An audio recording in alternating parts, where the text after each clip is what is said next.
প্ৰত্যেক মাহতে ৰাশি পৰিবৰ্তন কৰে সূৰ্যই। সূৰ্যৰ ৰাশি পৰিৱৰ্তনেই সংক্ৰান্তি। সেপ্টেম্বৰত সূৰ্যই কন্যা ৰাশিত গোচৰ কৰিব। এই সংক্ৰান্তিক কন্যা সংক্ৰান্তি বুলি জনা যায়। কন্যা সংক্ৰান্তিৰ দিনাই বিশ্বকৰ্মা পূজা।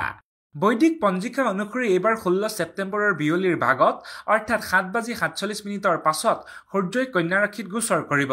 সন্ধিয়া আৰু নিশাৰ সময়ত ভগৱান বিশ্বকৰ্মাৰ পূজা কৰাটো অশুভ বুলি কোৱা হয়। এইবাৰ 17 সেপ্টেম্বৰত বিশ্বকৰ্মা পূজাৰ শুভ সময় পুৱা 10:08 পৰা 1:43 বিশ্বকৰ্মা পূজাৰ দিনা দুটাকৈ শুভ যোগ আছে।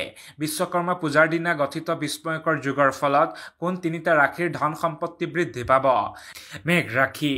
বিশ্বকৰ্মা পূজাৰ দিনা গঠিত চুল যুগ আৰু ধৃতি যুগে মেঘ ৰাশিৰ লোকৰ জীৱনত ইতিবাচক পৰিৱৰ্তন আনিব। প্ৰতিটো ক্ষেত্ৰতে সফল হ'ব। নতুন চাকৰি বিচৰাসকলে 17 সেপ্টেম্বৰৰ ভিতৰত ভাল খবৰ পাব পাৰে। বৈবাহিক জীৱনতো আপোনাৰ সংগীৰ সৈতে সম্পৰ্ক অধিক মজবুত হৈ পৰিব পাৰে। মকৰ ৰাশি। বিশ্বকৰ্মাৰ আশীৰ্বাদত মকৰ ৰাশিৰ লোকৰ অসম্পূৰ্ণ কাম সম্পূৰ্ণ হ'ব পাৰে। ব্যৱসায় সম্প্ৰসাৰণৰ বাবে কৰা প্ৰচেষ্টা সফল হ'ব।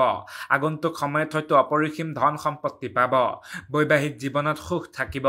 কৰ্মত নিয়োজিত লোকসকলে তেওঁলোকৰ কঠোৰ পৰিশ্ৰমৰ সম্পূৰ্ণ ফল পাব। সমাজত নতুন পৰিচয় গঢ়ি তুলিব আপুনি।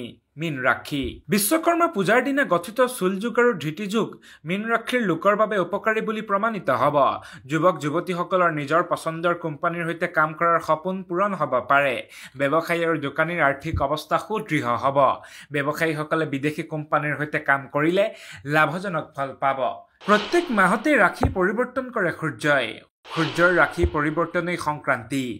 সেপ্টেম্বৰত সূৰ্যই কন্যা ৰাশিত গোচৰ কৰিব। এই সংক্ৰান্তিক কন্যা সংক্ৰান্তি বুলি জনা যায়।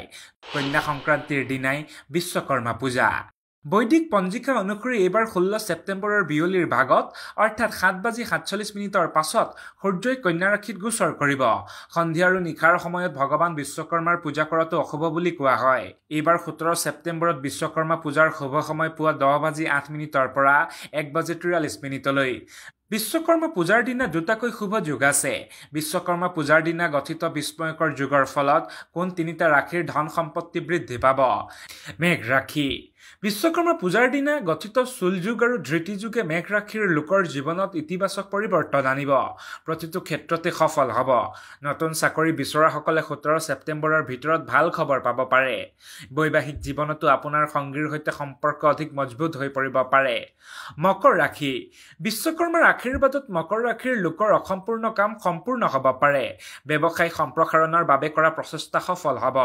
আগন্তুক সময়ত হয়তো অপৰিসীম ধন সম্পত্তি পাব। বৈবাহিক জীৱনত সুখ থাকিব। কৰ্মত নিয়োজিত লোকসকলে তেওঁলোকৰ কঠোৰ পৰিশ্ৰমৰ সম্পূৰ্ণ ফল পাব। সমাজত নতুন পৰিচয় গঢ়ি তুলিব আপুনি। মীন ৰাশি। বিশ্বকৰ্মা পূজাৰ দিনা গঠিত চুল যুগ আৰু ধৃতি যুগ মীন ৰাশিৰ লোকৰ বাবে উপকাৰী বুলি প্ৰমাণিত হ'ব। যুৱক যুৱতীসকলৰ নিজৰ পচন্দৰ কোম্পানীৰ সৈতে কাম কৰাৰ সপোন পূৰণ হ'ব পাৰে। ব্যৱসায়ী আৰু দোকানীৰ আৰ্থিক অৱস্থা সুদৃঢ় হ'ব। ব্যৱসায়ীসকলে বিদেশী কোম্পানীৰ সৈতে কাম কৰিলে লাভজনক ফল পাব।